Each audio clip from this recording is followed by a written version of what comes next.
ಪಾಕಿಸ್ತಾನ ಜಿಂದಾಬಾದ್ ಗಲಾಟೆ, ಅದರ ಸುತ್ತಲಿನ ವಿವಾದಗಳು ನಡೀತಾ ಇದೆ. ನಿನ್ನೆ ಅದೊಂದು ವೇಳೆ ಆಗಿರದೇ ಇದ್ದಿದ್ದರೆ ಅತಿ ಹೆಚ್ಚು ಚರ್ಚೆಯಾಗ್ತಾ ಇದ್ದದ್ದು ಕ್ರಾಸ್ ವೋಟಿಂಗ್ ವಿಷಯ. ಬಿಜೆಪಿ ಶಾಸಕ ಯಶವಂತಪುರದ MLA ST ಸೋಮಶೇಖರ್ ಕಾಂಗ್ರೆಸ್ಸಿಗೆ ವೋಟ್ ಹಾಕಿದ್ರು. ಇನ್ನೊಬ್ಬ ಅತೃಪ್ತ ಬಿಜೆಪಿ ಶಾಸಕ ಹೆಬ್ಬಾರ್, ಶಿವರಾಮ್ ಹೆಬ್ಬಾರ್, ಯಲ್ಲಾಪುರದ ಶಾಸಕ, ಅವರು ಬರಲೇ ಇಲ್ಲ, ವೋಟಿಂಗಿಗೆ ಬರಲಿಲ್ಲ. ಇವತ್ತು ST ಸೋಮಶೇಖರ್ ಬಿಡಿ, ನನ್ನೆಂದಲೂ ಆತ್ಮಸಾಕ್ಷ್ಯ ಮತ ಹಾಕ್ತೀನಿ ಅಂದರು, ಆಮೇಲೆ ಆತ್ಮಸಾಕ್ಷ್ಯ ಮತ ಹಾಕಿದ್ದೀನಿ ಅಂತನೂ ಅಂದರು. ಇವತ್ತು ಹೇಳ್ತಾರೆ ಹೌದ್ರಿ ಕ್ರಾಸ್ ವೋಟಿಂಗ್ ಮಾಡಿದ್ದೀನಿ, ಸೊ ವಾಟ್, ಏನು ಮಾಡ್ತೀರಿ? ಹೌದು ಹಾಕಿದ್ದೀನಿ ನಾನು ಕಾಂಗ್ರೆಸ್ಸಿಗೆ ವೋಟ್. ST ಸೋಮಶೇಖರ್ ಹೇಳಿದಂಥ ಮಾತು. Shivaram Hebbar simple, plain and simple, ಹುಷಾರಿರಲಿಲ್ಲ ನನಗೆ, ಅದಕ್ಕೆ ಬರಲಿಲ್ಲ. ಈಗ BJP ಏನು ಮಾಡುತ್ತೆ? ಸ್ಪೀಕರ್ಗೆ ದೂರು ಕೊಡಬೇಕು ಅಂತ ನಿರ್ಧಾರ ಮಾಡ್ಕೊಂಡಿದ್ದಾರೆ. ಸ್ಪೀಕರ್ಗೆ ದೂರು ಕೊಡಬೇಕು, ಇವ್ರನ್ನ ಅನರ್ಹ ಮಾಡಿ. ಸ್ಪೀಕರ್ ಅಕಸ್ಮಾತ್ ಕ್ರಮ ಕೈಗೊಳ್ಳದೆ ಹೋದರೆ BJPಯ ದೂರನ್ನು ಸುಮ್ಮನೆ ಇಟ್ಕೊಂಡು ಕೂತ್ಕೊಂಡ್ಬಿಟ್ರೆ ಕೋರ್ಟಿಗೆ ಹೋಗಬೇಕು ಅಂತ ತೀರ್ಮಾನ ಮಾಡಿದ್ದಾರೆ. ಎಲ್ಲಿ ಹೋದರೂ ಏನೂ ಆಗೋದಿಲ್ಲ, BJPಯವ್ರಿಗೂ ಗೊತ್ತದು, ಮತ್ತು ಅದು ಗೊತ್ತಿದ್ದೇ ಕ್ರಾಸ್ ವೋಟಿಂಗ್ ಮಾಡಿರುವಂಥದ್ದು. ಅವರು ಉಚ್ಚಾಟನೆ ಮಾಡಬೇಕಾ ಪಕ್ಷದಿಂದ? BJPಯವರಿಗೆ ಸಲಹೆ ಕೊಡಲಾಗ್ತಾ ಇದೆ, ಅನೇಕರು ಸಲಹೆ ಕೊಡ್ತಾ ಇದ್ದಾರೆ, ಬೇಡ ಉಚ್ಚಾಟನೆ ಮಾಡೋದು ಬೇಡ. ಉಚ್ಚಾಟನೆ ಮಾಡಿಬಿಟ್ರೆ ಫ್ರೀ ಬರ್ಡ್ ಅವರು, ಶಾಸಕ ಸ್ಥಾನ ಅಂತೂ ಕಳ್ಕೊಳ್ಳೋದಿಲ್ಲ, ಮುಂದಿನ 4 ವರ್ಷ 3 ತಿಂಗಳು ಶಾಸಕರಾಗೇ ಇರ್ತಾರೆ. ಫ್ರೀ ಬರ್ಡು, ಉಚ್ಚಾಟಿಸುವುದು ಬೇಡ ಅನ್ನೋ ತೀರ್ಮಾನಕ್ಕೆ ಬಂದಿದ್ದಾರೆ. ST ಸೋಮಶೇಖರ್ ಮತ್ತು ಶಿವರಾಮ್ ಹೆಬ್ಬಾರ್ ಏನು ಹೇಳಿದ್ರು ಕೇಳಿಸ್ಕೊಳ್ಳಿ. ಪಾಕಿಸ್ತಾನದಲ್ಲಿದ್ದೀನಾ ಇವರೇನು ಎದುರಿಸೋಕ್ಕೆ? ಯಾವ ಮಗನು ಇನ್ನೂ ಹುಟ್ಟಿಲ್ಲ ನನ್ನ ಎದುರಿಸೋಕ್ಕೆ. ಇವರಂಗೆ ಇಲ್ಲಿಗಲ್ ಏನಿಲ್ಲ, ನಾನು ಸ್ಟ್ರೈಟ್ ಇದ್ದೀನಿ. ಏನು ಮಾಡ್ತಾರೆ ಎದುರಿಸ ನೋಡ್ರ, ತಾಕತ್ತಿದ್ರೆ ಎದುರಿಸಲಿ. ಅವರು ಸುಮ್ಮನಿದ್ರೆ ನಾನು ಸುಮ್ಮನಿರ್ತೀನಿ. 3 ವರ್ಷದಲ್ಲಿ ಇವ್ರ ಆಟಗಳೆಲ್ಲ ನಾನು ಕೂಡ ನೋಡಿದ್ದೇನೆ. ಯಡಿಯೂರಪ್ಪನ 100% ಇಳಿಸ್ತೀನಿ ಅಂತ ಯಾರು ಹೇಳಿದ್ರು ಅವೆಲ್ಲ ಸಾಕ್ಷಿ ಸಮೇತ ನಾನು ಹೇಳಬೇಕಾಗ್ತದೆ. ಹೌದು ಮಾಡಿದ್ದೀನಿ, ಏನು ರೀ ಇವಾಗ ಮಾಡಿದ್ದೀನಿ, ಮಾಡಿ ಇವ್ರು ಏನು ತಾಕತ್ತು ಏನಿದೆ ಕ್ರಮ ಕೈಗೊಳ್ಳಿ ನನ್ನ ವಿರುದ್ಧ.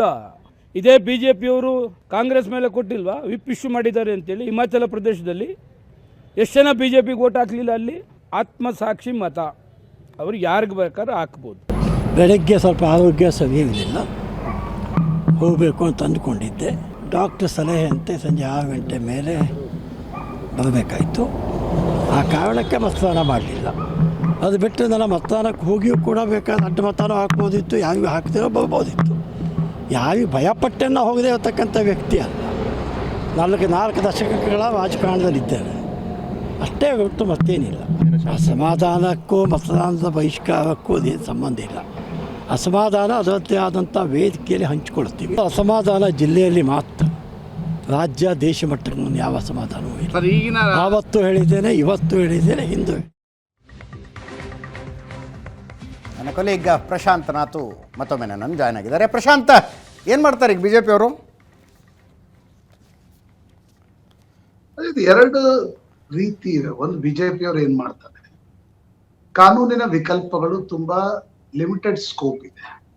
ಯಾಕಂದ್ರೆ ಕಾನೂನಿನ ಪ್ರಕಾರ ಸ್ಪೀಕರ್ ದೂರು ಕೊಟ್ಟರು ಕೂಡ ಸ್ಪೀಕರ್ ಏನ್ ಕ್ರಮ ತೆಗೆದುಕೊಳ್ತಾರೆ ಅಂತಕ್ಕಂಥದ್ದಿಲ್ಲ. ಯಾಕಂದ್ರೆ ರಾಜ್ಯಸಭಾ ಚುನಾವಣೆಯಲ್ಲಿ ಕ್ರಾಸ್ ವೋಟ್ ಮಾಡಿದಾಗ ಸ್ಪೀಕರ್ಗೆ ಆ ಒಂದು ಅಧಿಕಾರ ಇರಲ್ಲ ಅಂತಕ್ಕಂಥದ್ದು ಒಂದು ಭಾಗ.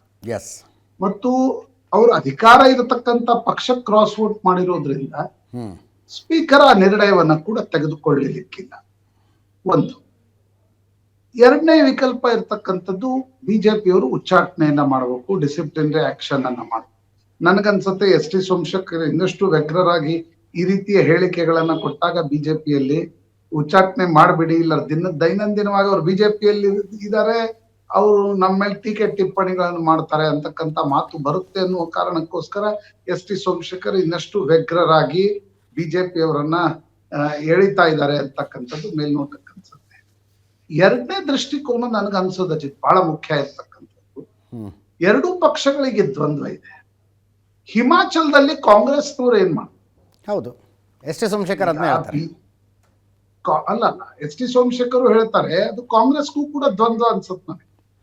ಹಿಮಾಚಲದಲ್ಲಿ BJP ಹೋಗಿ ಏನ್ ಕ್ರಾಸ್ ವೋಟ್ ಮಾಡಿದ್ದಾರೆ, ಇವತ್ತು ಬಜೆಟ್ ಅಧಿವೇಶನ ಇತ್ತು, ಹ್ಮ್ ಸಾರಾಸಗಟ್ಟಾಗಿ ಬಿಜೆಪಿ ಶಾಸಕರನ್ನ ಹೊರಗೆ ಕಳಿಸ್ಲಾಯ್ತು, ಸಸ್ಪೆಂಡ್ ಮಾಡ್ಲಾಯ್ತು. ಈಗ ಮುಂದಿನ ಪ್ರಶ್ನೆ ಬರ್ತಕ್ಕಂತ ಸಂದರ್ಭದಲ್ಲಿ ಇವತ್ತು ವಿಕ್ರಮಾದಿತ್ಯ ಮಂತ್ರಿ ಸ್ಥಾನಕ್ಕೆ ರಾಜೀನಾಮೆ ನೀಡಿದ್ದಾರೆ, ವೀರಭದ್ರ ಸಿಂಗ್ ಪುತ್ರ. ಅಲ್ಲಿ ಸ್ಪೀಕರ್ಗೆ ಕಾಂಗ್ರೆಸ್ ದೂರನ್ನ ಸಲ್ಲಿಸ್ತಾ ಇದೆ. ಎಸ್, ಅಂದ್ರೆ ತಕ್ಷಣ ಕ್ರಮ ತೆಗೆದುಕೊಳ್ಳುತ್ತೆ ಅಂತಕ್ಕಂಥದ್ದು ನಾನು ಹೇಳೋಲ್ಲ. ಬಹುಶಃ ಭೂಪೇಂದರ್ ಸಿಂಗ್ ಹುಡ್ಡಾ, ಡಿ ಕೆ ಶಿವಕುಮಾರ್ ಹೋಗಿರೋದು ಅವರನ್ನ ಪ್ಯಾಚಪ್ ಮಾಡಿ ಕರ್ಕೊಂಡು ಬರುವ ಕಾರಣದಿಂದ ಅಂತ ಅನ್ಸುತ್ತೆ. ಅದೇ ರೀತಿ ಇಲ್ಲಿ ಬಿಜೆಪಿ ಸ್ಪೀಕರ್ ದೂರು ನೀಡ್ತಾ ಇದೆ. ಒಂದೇ ದೇಶದ 2 ರಾಜ್ಯಗಳಲ್ಲಿ 2 ಪಕ್ಷಗಳು ಭಿನ್ನ ಭಿನ್ನ ಮಾನದಂಡಗಳನ್ನ ಅನುಸರಿಸ್ತಾವ ಎಸ್, ಅನ್ನೋದು ಕೂಡ ಪೊಲಿಟಿಕಲಿ ಕುತೂಹಲ. Let us wait and watch. Prashanth, thank you so much. ಇದರೊಂದಿಗೆ ಇವತ್ತಿನ ಕರ್ನಾಟಕ ಕುರುಕ್ಷೇತ್ರ ಪಾರ್ಟಿಯನ್ನು ಮುಗಿಸ್ತಾ ಇದ್ದೀನಿ. ನೇರ ದಿಟ್ಟ ನಿರಂತರ ಸುದ್ದಿಗಾಗಿ ನೋಡ್ತಾ ಇರಿ ಏಷ್ಯಾನೆಟ್ ಸುವರ್ಣ ನ್ಯೂಸ್.